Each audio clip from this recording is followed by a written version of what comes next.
dans la ville poussiéreuse et lumineuse de Kintaba, où les couchers de soleil embrasaient les toits d'argile et où chaque famille portait le poids des traditions, vivait Malik.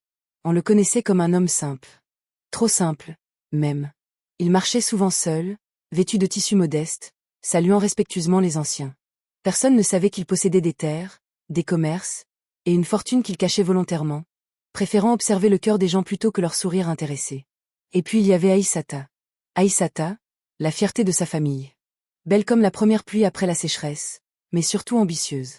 Elle rêvait d'un homme puissant, riche, respecté. Quand Malik se présenta pour demander sa main, son regard ne vit que ses vêtements usés. Elle refusa. Sans hésiter. Sans regret, du moins, le croyait-elle. Mais dans la même maison vivait Mariam, la cadette. Effacée, silencieuse, souvent oubliée derrière l'ombre éclatante de sa sœur. Elle avait vu la sincérité dans les yeux de Malik. Elle, au moins, l'avait vu. La famille, guidée par l'orgueil et le calcul, décida alors d'un plan cruel.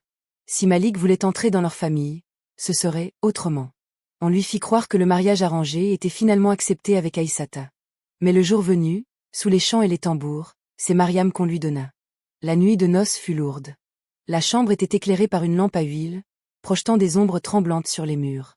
Malik entra, le cœur plein d'attente, encore blessé mais prêt à tourner la page. Mariam était assise, voilée, immobile. Quand il s'approcha et leva doucement le voile, le monde s'effondra. Ce n'était pas Aïssata. Le silence devint étouffant. Puis la colère éclata. On m'a menti, murmura-t-il d'une voix tremblante, avant qu'elle ne devienne dure. Sa rage était celle d'un homme trahi dans ce qu'il avait de plus sacré. Ses gestes devinrent brusques, ses mots coupants. Mariam. Le cœur brisé, ne se défendit pas. Elle tremblait, mais ne fuyait pas. Puis, dans un moment suspendu, elle parla. Pas fort. Pas longtemps. Mais assez. Elle lui raconta tout.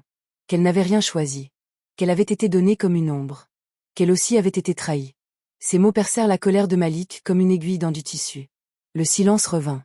Mais cette fois, il n'était plus le même. Les jours suivants furent froids. Ils partageaient la même maison, mais pas encore leur vie. Malik évitait son regard. Mariam vivait dans la retenue.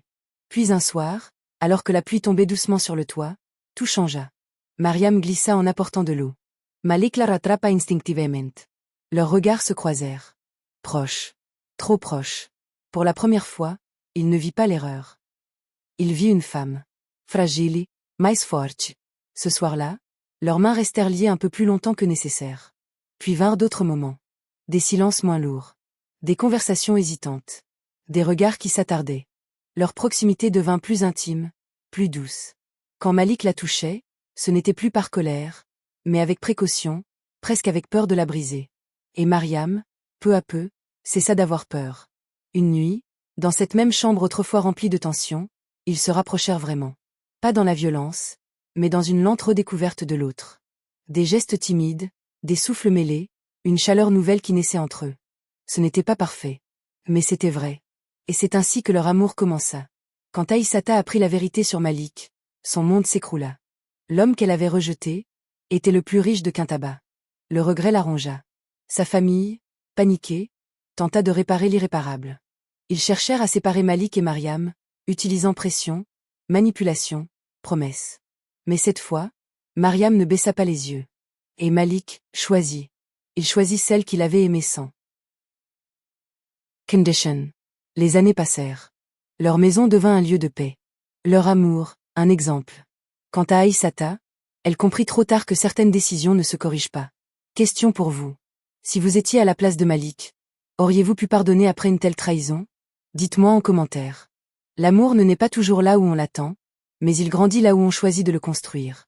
Et si tu veux d'autres histoires encore plus profondes et captivantes, abonne-toi.